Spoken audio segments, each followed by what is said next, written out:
oral questions. Questions orales, the Honourable Leader of the Opposition.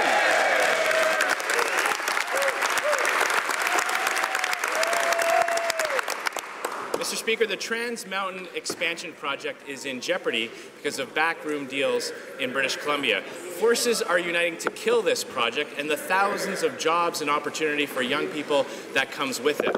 The Prime Minister personally approved this pipeline. He said it was a fundamental responsibility to get Canadian energy to market. Will the Prime Minister finally stand up to the forces that are seeking to kill these jobs, or will he fold like a cardboard cutout?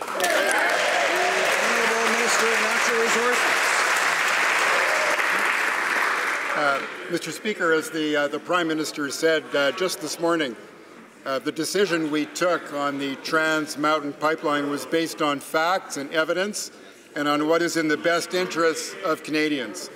Regardless of a change in government in British Columbia or anywhere, the facts and evidence do not change.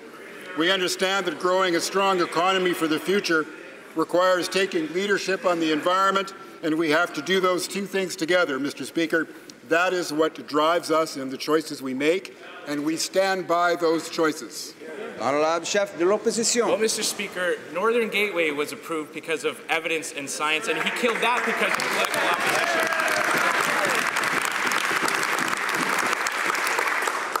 The Prime Minister claims that the approval of Trans Mountain's expansion was based on science. We know it will be good for the country. It'll be good for British Columbia and Alberta workers. But he's already killed the thousands of jobs that came with Northern Gateway because he caved to political opposition. Will he stand up to the forces of no, get shovels in the ground and people working, or is this project doomed to the same fate as his political rejection of the Northern Gateway project? The Honourable Minister of Natural Resources. The review around the Trans Mountain expansion was the most exhaustive in the history of pipelines in Canada. There are 157 recommendations from the National Energy Board.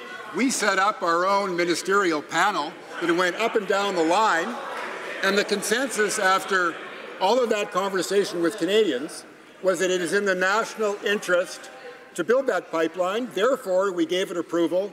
That approval stands.